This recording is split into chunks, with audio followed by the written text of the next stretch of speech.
Halo teman-teman, pada kesempatan kali ini saya akan membahas isu-isu kontemporer dalam pendidikan nasional dengan mengaitkannya pada pilar-pilar pendidikan menurut Ki Hajar Dewantara.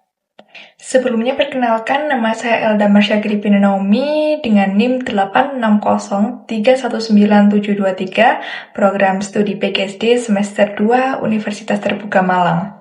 Di era digital seperti sekarang ini, pendidikan tidak hanya menghadapi perkembangan zaman dan teknologi, tetapi juga tantangan karakter, etika, dan kualitas pembelajaran.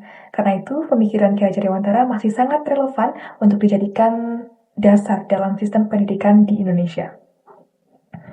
Pertama, makna pilar dalam pendidikan dapat dipahami sebagai dasar atau tiang penyangga utama yang menjaga arah dan tujuan pendidikan.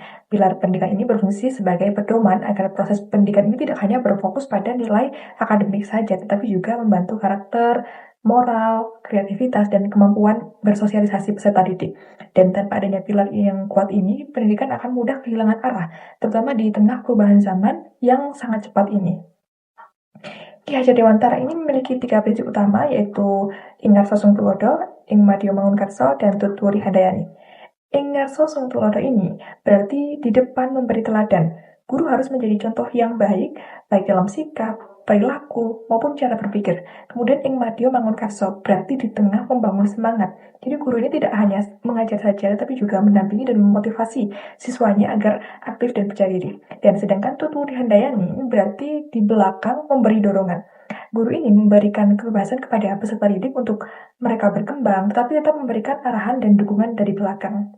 Jika dikaitkan dengan era digital saat ini, prinsip-prinsip tersebut masih sangat relevan sekali, tetapi penerapannya memiliki tantangan tersendiri. Dan dalam pembelajaran daring, misalnya, guru tidak hanya dituntut mampu menguasai materi, tapi juga teknologi digital.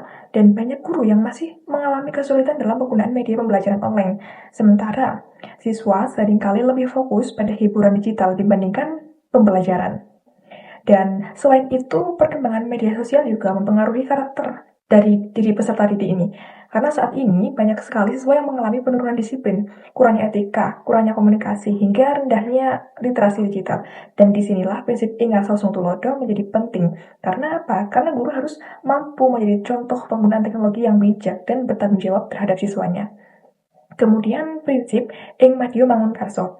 Ini sangat penting juga dibutuhkan dalam pembelajaran modern karena guru harus menciptakan suasana belajar yang interaktif agar siswanya tidak mudah dan tidak cepat bosan. Contohnya dengan menggunakan video pembelajaran, diskusi online, atau proyek berbasis kreativitas sehingga siswa ini lebih aktif dalam proses pembelajaran. Dan sementara Tutwuri Handayani ini dapat diterapkan dengan memberikan ruang kepada siswa kita untuk berpikir kritis dan mandiri. Karena di era digital ini informasi sangat mudah sekali ya didapatkan, sehingga guru tidak lagi menjadi satu-satunya sumber ilmu. Dan guru ini lebih berperan sebagai pembimbing yang membantu siswanya menyaring informasi yang benar dan membangun karakter yang positif. Dan menurut saya, pilar pendidikan dari Ki Hajar Dewantara ini masih sangat mampu untuk menjawab persoalan pendidikan nasional saat ini. Karena pendidikan Indonesia ini tidak cukup hanya mengejar kecerdasan akademik saja ya, tetapi juga harus memperkuat karakter, memperkuat moral, dan kemampuan berpikir kritis dari diri peserta didik tadi. Karena dengan menerapkan prinsip keteladanan, prinsip motivasi, dan pendampingan, pendidikan dapat menghasilkan generasi yang tidak hanya cerdas secara intelektual saja, tetapi juga bijak dalam menggunakan teknologi dan memiliki karakter yang baik.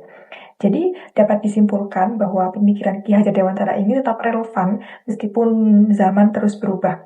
Karena teknologi boleh berkembang, tetapi nilai-nilai dasar pendidikan tetap harus menjadi fondasi utama dalam membentuk generasi masa depan Indonesia. Terima kasih, sekian tadi adalah penjelasan dari saya. Wassalamualaikum warahmatullahi wabarakatuh.